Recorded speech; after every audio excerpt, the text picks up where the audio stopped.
Somewhere in this document sits a single character, allegedly changed with one extra stroke. If the legend is true, that one stroke decided who ruled the largest empire on Earth. Court scribes of the period wrote quickly, under pressure, often by candlelight. It's exactly the kind of environment where a small ambiguity could later be spun into a much larger claim. The character for 14th son and the phrase meaning to the fourth son look, in careless brushwork, almost identical. According to the story, that similarity was exploited on purpose. This happens at the end of the longest reign in Chinese history. The Kangxi emperor has ruled for 61 years, and as he ages, he leaves behind an enormous problem. Kangxi's reign left behind an empire larger and wealthier than almost any in Chinese history. What it hadn't left behind was a clear, undisputed answer to who should inherit it. He had named an heir once, decades earlier, a crown prince invested in the position almost from infancy, groomed for the throne longer than any heir in Qing history. The relationship between Kangxi and his first heir deteriorates over years of erratic behavior and mounting paranoia on both sides, souring long before the final, humiliating deposition arrives. Then, twice, Kangxi deposes that same crown prince, once for erratic and violent behavior, once again after briefly restoring him. By the end, no heir is formally named at all. The deposed heir spends his final years confined and largely forgotten, a cautionary example every one of his ambitious younger brothers studies closely as they calculate their own chances. This uncertainty ignites what later becomes known as the struggle of the Nine Princes, Kangxi's own sons competing openly and often ruthlessly for a throne with no declared successor.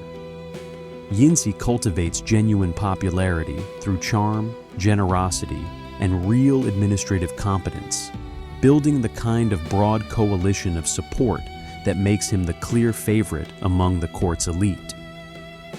The eighth prince, Yinzi, is widely considered the favorite, charming, capable, backed by powerful officials. Many at court expect the succession to fall to him without serious contest.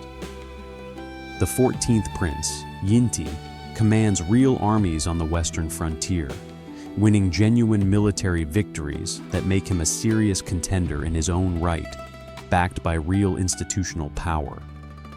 Several other brothers pursue scholarship, administration, or quiet regional postings, each calculating their own odds in a contest where showing ambition too openly could easily prove fatal. And then there is the fourth prince, Yongzheng, methodical, disciplined, deliberately unglamorous. While his brothers build factions and court popularity, he keeps a low profile, seemingly outside the real contest. His approach favors mid-ranking, competent officials over flashy allies, building loyalty through small, practical favors rather than grand gestures that might draw his brother's suspicion too early. That appearance is deceptive. He is building his own quiet network of loyal officials and advisors, positioning himself carefully without ever appearing to compete for the one thing everyone wants. By late 1722, Kangxi is gravely ill, and crucially, he has still never publicly named which son should succeed him, leaving the entire empire's future resting on his final private decisions. Notably, several of the officials later cited as witnesses to this deathbed announcement were men already known to be closely aligned with Yongzheng's own faction at court. According to the official account, on the night of his death, Kangxi summons a small group of ministers and announces, verbally, that the throne should pass to Yongzheng, the fourth prince.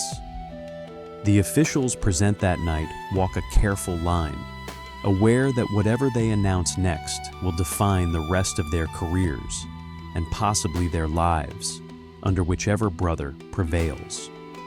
Kangxi dies that same night. Yongzheng, now claiming the throne as the Yongzheng Emperor, moves with striking speed to secure his position before any rival brother can challenge the succession. Within hours, his most loyal officials are already stationed at every critical gate and armory in the palace complex, a level of preparation that suggests planning well before that specific night. The palace is sealed. Information is tightly controlled. His rival brothers, several of them still at court or on distant assignments, learn of their father's death only after Yongzheng already sits on the throne. Days later, a formal written will is produced and read publicly, confirming what the deathbed account claimed, that the throne was always meant to pass to the fourth prince. None of them dare object openly in that room. Whatever doubts several of them privately hold, contesting the succession out loud in that moment would have been suicidal. Almost immediately, rumors begin circulating that the real will named the 14th prince, Yinti, as heir, and that a single character was altered to make it read differently. The room, according to later accounts, is tense but silent. Whatever anyone privately suspects, nobody present that day says a single word to challenge what has just been read. The claim, as it's popularly told, is specific. The Chinese character for 10, part of the word 14, was allegedly modified with one added stroke into a character meaning 2, turning 14th son into to the 4th son. It's a genuinely elegant piece of alleged forgery, the kind of detail that makes for an irresistible story. A single stroke, and the entire succession of an empire quietly rewritten. Manchu is phonetically and visually about as far from Chinese as two writing systems can be. The specific trick the legend describes simply has no equivalent mechanism available in Manchu script at all. But here is where the popular legend runs into a serious problem. Imperial wills of this period were written in both Chinese and Manchu, the dynasty's original language, side by side. Every prince's title exists in both language versions of official records, and none of them show any plausible route for the kind of single-stroke alteration the popular legend describes. Manchu script bears no resemblance to Chinese characters at all. The words for 14th son and 4th son look nothing alike in Manchu. The same alteration simply isn't possible in that version. For the forgery theory to work, someone would have needed to alter both versions consistently in two entirely different writing systems without leaving a single trace of tampering in either. There's a second problem. Formal Qing succession documents referred to princes with a specific honorific prefix, not simply by number. The exact wording the forgery requires may not even have been grammatically standard. A handful of surviving private letters from officials of the period express quiet unease about the succession, though none dare state their suspicions plainly, even in private correspondence. Most serious historians today consider the specific stroke forgery story almost certainly a myth, most likely originating from Yongzheng's political enemies years after he had already secured the throne. So, if the forged will is probably fiction, why does the suspicion around this succession never fully go away? The honest answer is what Yongzheng did immediately afterward. Some of Yinti's own soldiers reportedly express quiet unease at the sudden recall, wondering aloud, in private, whether their popular commander had simply been outmaneuvered rather than fairly succeeded. Yinti, the 14th prince and the strongest military rival, is swiftly recalled from his frontier command. His victories, his army, his popularity all count for nothing once his brother sits on the throne. Yinsi, the once favored 8th prince, fares even worse. He and his closest allies are stripped of rank, imprisoned, and given deliberately insulting new names designed to erase their royal identity entirely. He is stripped of his command and confined, officially to guard their father's tomb, in practice held under close watch for the rest of his brother's reign, his military career simply erased. Yongzheng renames them using characters that translate, roughly, to unflattering animal names. A calculated humiliation clearly meant to strip away not just power, but dignity and royal legitimacy itself. Yinsi dies in confinement shortly afterward, the official explanation vague enough that historians still debate whether illness, despair, or something more deliberate ended his life inside that prison.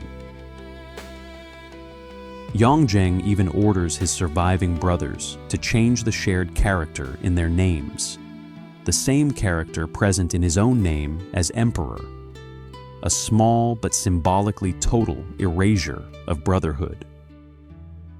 The pattern of dismissals tracks almost perfectly with prior factional loyalty, competence rarely factoring into who kept their position and who abruptly found themselves reassigned to distant, minor postings.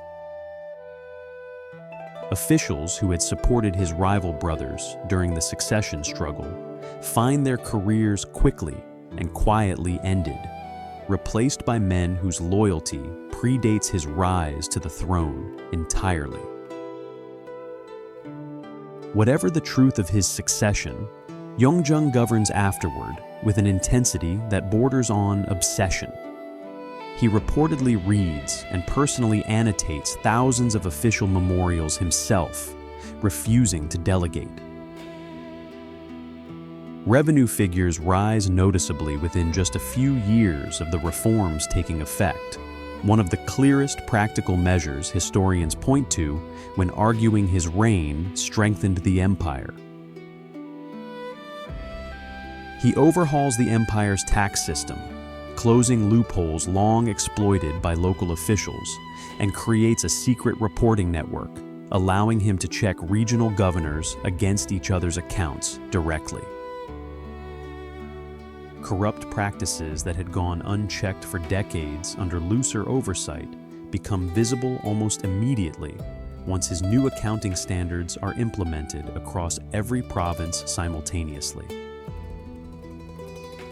Under his reign, the imperial treasury, badly strained by his father's final decades, is rebuilt into one of the fullest in Qing history, an achievement rarely mentioned in the same breath as the succession scandal.